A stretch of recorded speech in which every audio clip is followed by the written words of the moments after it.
Gracias por continuar con nosotros, siempre recordándoles nuestras redes sociales, New Horizons Radio, en Instagram, en Twitter, ahí nos encuentran. Y bueno, pues en este minuto iniciamos esta conversación con el vicepresidente ejecutivo de Confenagro, Emilio Galván, obviamente una persona conocedora del tema de agricultura en la República Dominicana, los productores y todo lo que también han venido haciendo en estos días y un acuerdo que llegaron con el Banco Agrícola también recientemente, o sea que vamos a conocer de qué va el sector de los productores en la República Dominicana. Emilio, muchísimas gracias por contactarnos, por permitirnos el contacto una vez más contigo. Bien, muy buenas tardes, muchas gracias por... Buenos días, Emilio, todavía. Público, un gran placer compartir con ustedes, con nuestro amigo Fauli de muchos años, y contigo, y un placer a todos los radioyentes. Ustedes están escuchando el programa Horizons Radio. Buenas tardes y estamos a la orden para contestar cualquier pregunta. Emilio, pero tú estás tú estás en Londres, que tú dices buenas tardes, todavía estás de día, te has rendido tanto el día de hoy. No, es que yo se levantó temprano. Que los agricultores. Estoy en la Dirección General de Ganadería en este momento, asesorando al amigo Alvin Rojas y al amigo Luis Sánchez Falete. Ah, está con Alvin. Me manda un saludo. Ese hombre, sí, Alvin ya se olvidó los caballos. No, imposible. Nadie que practique y que críe caballos se olvida de eso, jamás. Olvídate de eso. Alvin es el director de la parte esquina aquí en ganadería del fomento. Lo tenemos. Utilízanlo para algo, pónganlo a dirigir la parte esquina aquí. Lo ponemos a que valga. Está bien. Claro, pónganlo a que valera aquí. Ahorita le mando su mensaje. Mira, Emilio, vamos a comenzar hablando un poquito sobre qué acciones específicas ha tomado Confenagro o ha logrado Confenagro a partir de la nueva conformación del gabinete agrícola del presidente Luis Abinader. Háblanos un poquito de eso y de los proyectos que se están llevando a cabo y cómo ven ustedes, porque ciertamente lo que los consumidores están viendo en estos días es lo que vinimos anunciando desde el mes de marzo y de abril, inclusive conversando con Eric Rivero, que por cierto está hoy de cumpleaños, hay que felicitarlo en el día de hoy, al presidente de Confenagro, de Aproleche y del patronato y de no sé cuántas cosas más, Eric, el presidente.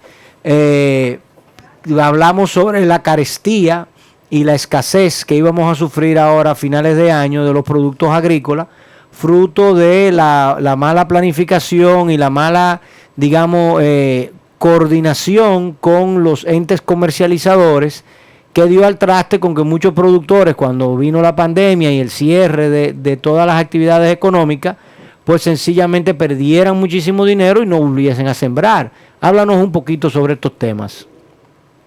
Bueno, Faule, precisamente tú lo has descrito. Nosotros en este programa, recuerdo, participé a principios de marzo, quizás abril, sobre la situación que estaba viviendo el país, la parte productiva. Estábamos afectados por la mala planificación y el cierre, digamos, sorpresivo de todos los mercados, sobre todo hoteles, bares, restaurantes, cafeterías, paradores, y obviamente también el cierre de lo que es la comida del plato del día que los empleados del país entero consumen, que afectó mucho lo que es la producción, especialmente lo que es el pollo, los vegetales, algunas frutas, el mismo plátano fue afectado porque teníamos la producción pero no teníamos cómo comercializarla. Incluso tú recordarás que temporalmente se cerró el mercado de la Duarte, que es el mecanismo de distribución más importante. Lamentablemente lo digo porque no tiene las condiciones de salud para hacerlo, pero ese mecanismo más importante de distribución, y nosotros como Confenagro pues denunciamos que iba a haber una situación de crisis y de quiebra alimentaria. Afortunadamente, hay que decirlo, el gobierno de Luis Abinader ha actuado relativamente pronto respecto a este tema, ha entusiasmado a los productores con el tema de la tasa cero de los 5.000 millones, ha promovido lo que es el tema de las compras y sobre todo la distribución de productos agropecuarios a través de INESPRE, y ha ido, digamos, entrando en acuerdo con los productores, no ha desamparado a los productores, y eso ha hecho que la crisis se vea menor y que se sienta menor, aunque sabemos que ha afectado a los consumidores como lamentablemente iba a ocurrir indefectiblemente, a pesar de cualquier acción. Pero lo real fue que hubo mucha mala planificación hubo mucha negligencia de parte del Ministerio de Agricultura anterior, que no se preocupó por los productores nacionales, que no compró los productos a tiempo, porque bastaba con comprar esos excedentes, distribuirlos en los planes sociales de la presidencia, que se distribuyeron muchos otros productos, y necesariamente productos importados, y con esto se equilibraba lo que es la oferta y la demanda y se garantizaba estabilidad de precios. Los precios desplomaron y sin embargo ahora, como fueron desplomados en el marzo, abril y mayo, pues aumentan a finales de este año. Coincidiendo lamentablemente con la Navidad, que es donde la gente más consume los productos alimenticios, porque hace más fiesta, está la cena navideña, en fin, tiene el almuerzo más navideño, Emilio. Es el almuerzo navideño este año. Emilio. Bueno, yo espero que haya cena y que ese día no haya toque de queda, obviamente, ese es mi deseo, y yo entiendo incluso que ya el toque de queda hay que irlo flexibilizando, sobre todo el tema de la movilidad. Yo creo que hay que impedir las reuniones, las grandes reuniones, cerrar los negocios, pero mantener la movilidad, porque mucha gente tiene necesidades que desarrollar y hay trabajo que hacer. Un país no puede estar económicamente parado, aunque sea de noche, porque de noche también se trabaja y se produce. Fauni, que es empresario, sabe que hay muchas operaciones que se tienen que hacer de noche porque de día se están haciendo otras. Entonces, ese toque de queda hay que flexibilizarlo en el sentido de que sea un toque de queda social y no productivo.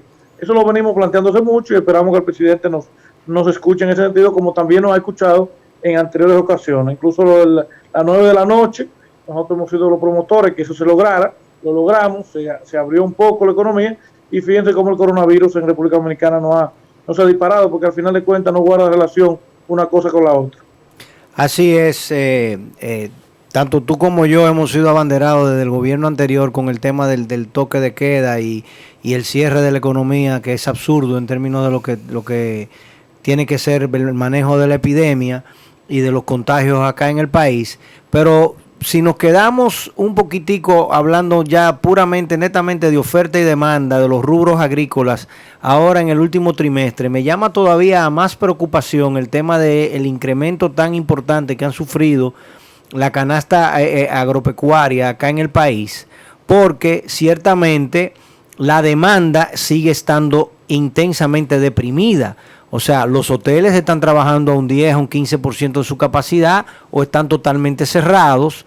Los restaurantes, tal y como tú describes, por el tema del toque de queda, aquí no hay nada después de las 8, 8:30 de la noche, porque en lo que los trabajadores llegan a su casa y demás, cierran a las 8. Entonces, en definitiva, tú tienes un 30, un 35% de la economía que no está funcionando o que está funcionando de manera muy reducida.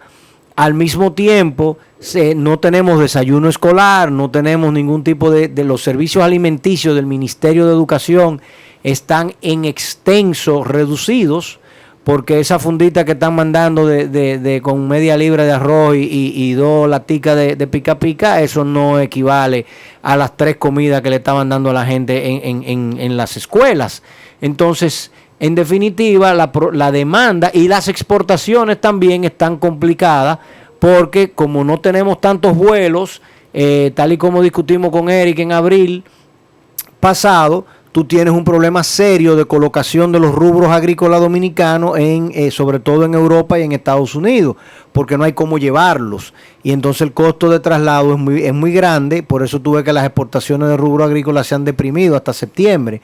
Entonces, si la demanda ha caído tanto y como quiera el precio es tan elevado, ¿qué pudiese ocurrir entonces en el primer trimestre del año entrante? ¿Qué se está haciendo? ¿Se está sembrando? Los 5,000 millones del Banco Agrícola se están colocando. Cuéntame. Lo que te indica lo que tú estás explicando es que el efecto sobre la oferta fue mayor que el efecto sobre la demanda. O sea, obviamente que te describe un panorama difícil sobre la demanda, una reducción importante de la oferta, y por lo tanto entonces un mayor efecto en la oferta genera aumento en los precios. Todo lo que tú has dicho es correcto, pero obviamente también hay un elemento de especulación que es inherente a todas las actividades económicas, como tú como economista lo sabes, que el elemento de especulación siempre está presente en cualquier actividad económica, y obviamente que también está presente en este momento, y es lamentable porque es un momento difícil para toda la economía y toda la sociedad. Pero bueno, lo que se prevé es una recuperación. Realmente yo que convivo diariamente con los productores puedo observar, y tú que eres productor, yo sé que tú siembras y tenías tus vacas y ahora te dedicamos al área de los caballos. eh, te puedo asegurar que los productores están esperanzados. Tú sabes como economista que lo que se llama un show de expectativas, o sea, la gente actúa, el ser humano actúa por incentivos, y uno de los incentivos son las expectativas, lo que tú crees que va a pasar en el futuro cercano. Y evidentemente que el cambio de gobierno, los anuncios del presidente Abinader, diferentes acciones que se han hecho en materia agropecuaria, sobre todo el tema del Banco Agrícola, ha generado expectativas positivas sobre el sector agropecuario. Yo creo que estamos viendo un shock de expectativas positivas, por lo tanto un interés en la producción. Por ejemplo, el caso del plátano, yo sé que se ha disparado la siembra de plátano y por lo tanto que habrá disponibilidad y probablemente precio deprimido del plátano, lo cual es lamentable. Yo creo que para el año que viene podremos observar si el clima nos sigue además beneficiando como nos está beneficiando ahora. Claro, incluso nos ha perjudicado un poco porque también el exceso de lluvia, sobre todo en las zonas de estrés hídrico alto, por ejemplo el sur, en los valles de San Juan de la Maguana y el valle de Baní, Asua, esa lluvia en exceso también afecta incluso los tiempos productivos, afecta la productividad, la sanidad de los cultivos, pero definitivamente tenemos una mayor disponibilidad de agua que en años anteriores, lo que indica que el año que viene podremos obtener buenas cosechas, que es lo que esperamos. Una expectativa positiva, una recuperación, los sectores afectados, especialmente el pollo se recupera rápido, cerdo se tendrá que recuperar también porque fue afectado y hoy tenemos alguna dificultad en esa materia. En el caso de la ganadería, pues también tiene mucha resiliencia y, por ejemplo, en el caso del plátano, sabemos que están cultivando en grandes cantidades, hay mucha motivación porque el precio ha llegado a topes históricos, incluso a 30 pesos en finca, los plátanos de mejor calidad. Entonces, para el año que viene probablemente tendremos un aumento de la producción y obviamente una disminución de los precios, pero eso también nos preocupa porque nosotros nos interesa una planificación y una estabilidad de precios, nos interesa sentarnos con el señor ministro de Agricultura, Faul, establecer un mecanismo de planificación, de negociación de precios y de estabilización de la producción junto con la demanda. Ese es el sueño que nosotros tenemos. La propuesta de Confenagro, como tú sabrás, es establecer esos mecanismos de planificación. Lamentablemente todavía no lo hemos logrado. Y eso es parte también de que el mismo cambio de gobierno en el marco de esta pandemia, pues también genera grandes retos administrativos internos de los ministerios, a los periodos de adaptación, y todavía hay mucho camino por recorrer en cuanto a la función de política pública, porque obviamente que estamos comenzando. Tú me preguntabas qué hemos logrado. Bueno, ya hemos logrado este acuerdo con el Banco Agrícola, del que yo sé que tú me vas a preguntar más adelante y que te anunciaré. Tenemos unas buenas relaciones con el Ministerio de Agricultura, estamos trabajando el tema de la seguridad social, aunque eso viene del gobierno anterior.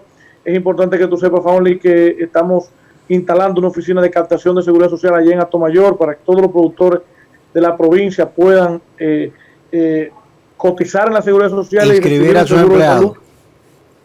Inscribir a sus empleados.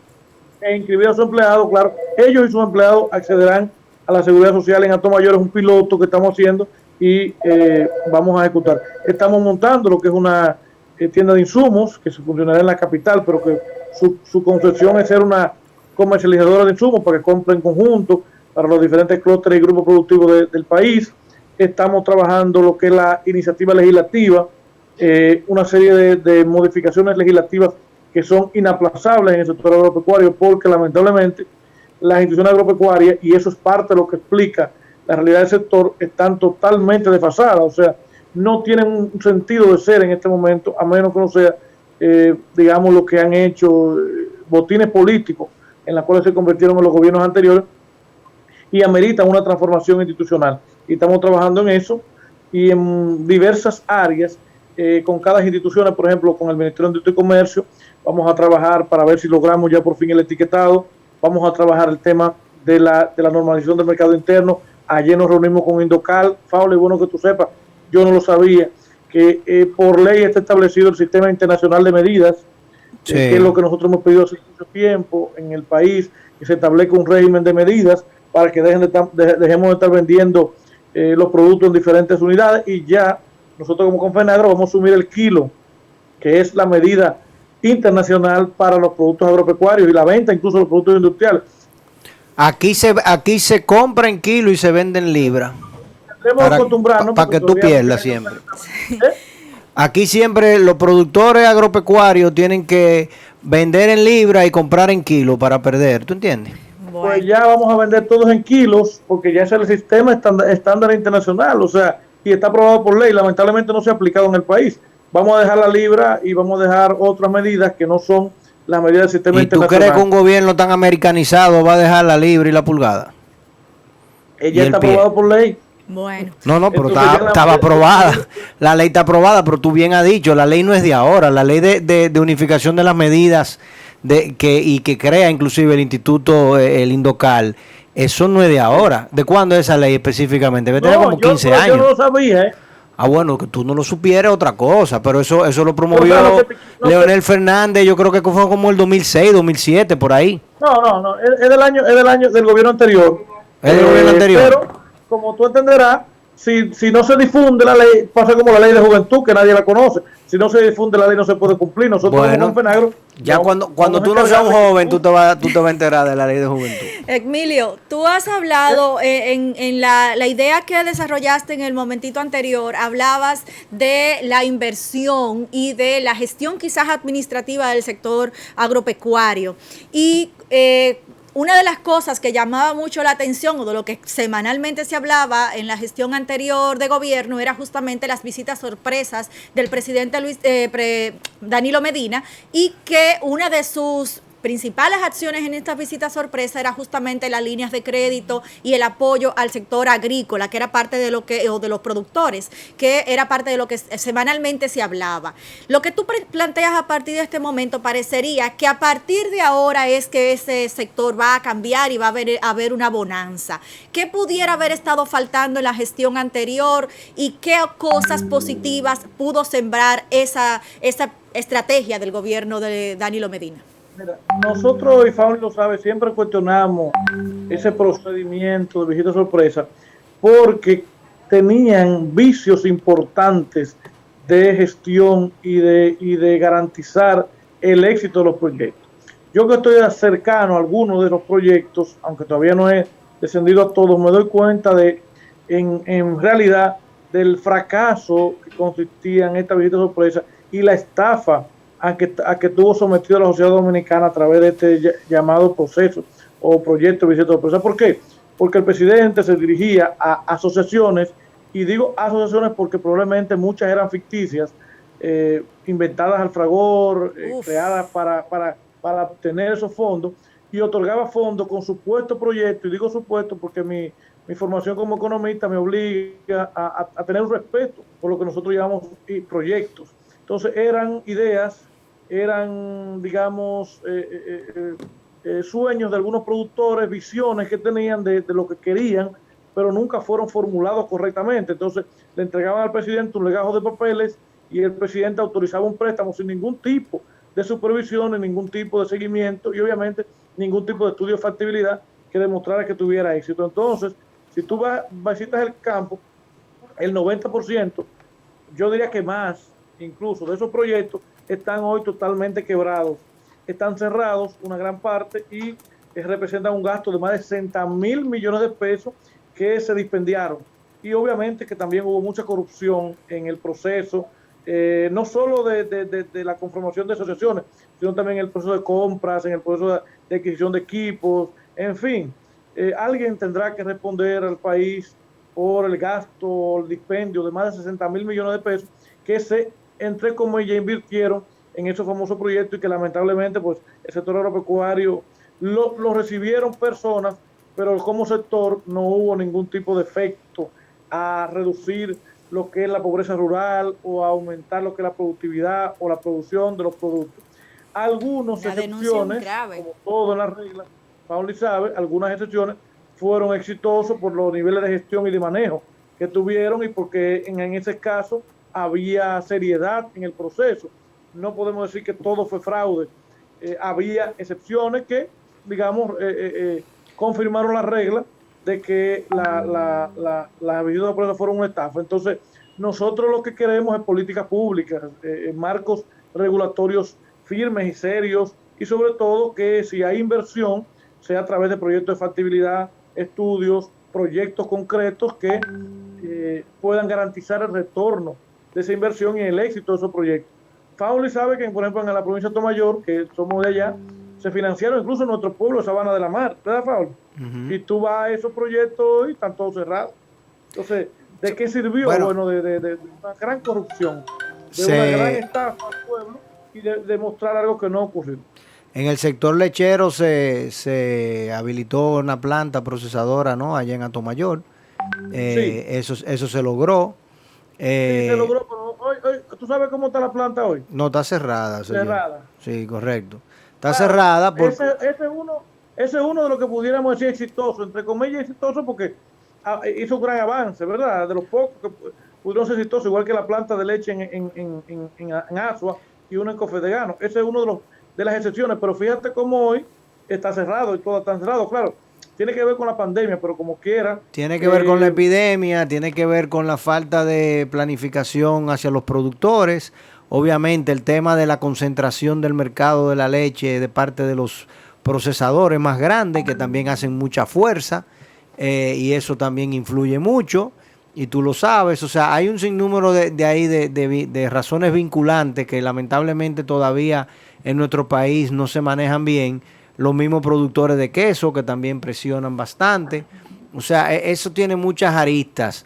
Pero ciertamente al día de hoy tenemos en Confenagro una caseta del Banco Agrícola que está ofreciendo de los préstamos de la facilidad de los 5.000 millones, son estos, ¿verdad, Emilio? Hablan un poquito. Sí, los 5.000 millones de tasa cero son los préstamos que estamos ofreciendo aquí en Confenagro, en la sede de Confenagro. Todo el productor, eso es parte del convenio Banco Agrícola Confenagro, todos los productores que deseen acceder a esta tasa tienen que venir aquí a nuestra sede, Ciudad Ganadera, y serán orientados y serán canalizados a cómo solicitar. Si vienen listos, pues obviamente solicitan, si no, pues se les prepara su expediente. Pero el Banco Agrícola también tiene sucursales en todo el país, me parece, ¿no? En todo el país, correcto, pero como forma de viabilizar, de darle importancia a los productores, pues instaló una estafeta de información y de solicitud aquí en la sede central. Y entonces, los miembros de Confenagro tienen algo adicional. Los miembros de Confenagro tienen una facilidad adicional o algo. La facilidad es que se les recibe aquí en su propia oficina, que no tienen casa. que ir a otra. Si tienen preferencia, obviamente, su institución. Es que cuando te lo llevan a tu casa, es casi igual como tú lo vas a buscar, pero es mucho mejor, ¿verdad? Estamos de acuerdo. Bueno, sí, señores, definitivamente tengo entendido que están prestando hasta 10 millones de pesos. También eso ayuda a que la gente no tenga que ir a banco para la cuestión del COVID, hacer fila y a juntarse con gente que no se quiere juntar. Con gente que no sean agricultores. Así es. Señores, eso me lo dijo Alvin, que te lo diga. ¿Tú sabes que Alvin? No te escuché ahí, se te perdió la... Eso me lo dijo Alvin, que te lo dijera, porque Alvin es de alto riesgo. Por la gordura. Ay. Emilio, deja al pobre Alvin trabajar, que ese hombre tiene muchas cosas que hacer el día de hoy en la dirección de ganadería. Pues nada, mira. ¿Tú crees que está trabajando? Mira. ¿Qué será el señor? Tiene el escritorio limpiecito, no está haciendo nada el hombre. Limpiecito, hermano, ni siquiera el escritorio es una mesa. Qué travieso este Emilio. Bueno, pues mira, yo por lo pronto le puedo decir a Alvin que si él puede hacer algo con los 14 perros viralata que están en la puerta y la dirección de ganadería. Eso no tiene que ver con perros. Yo estoy de acuerdo contigo. Por ahí puede empezar por ahí al doctor Núñez. Eso de hacerlo a Núñez. No, y entonces se ponen en medio de la puerta. Eso es una cosa que yo no lo estoy entendiendo. Esos perros no están etiquetados, no tienen trazabilidad. No, óyeme. Los firulais. Envenénalo para que tú veas que caemos todos presos. Ajá, caemos todos presos, exactamente. Hasta tú que estás hablando de estar preso. Sí, no, todo el mundo. Quédense inquietos, que no queremos problemas legales. Ay, Dios mío.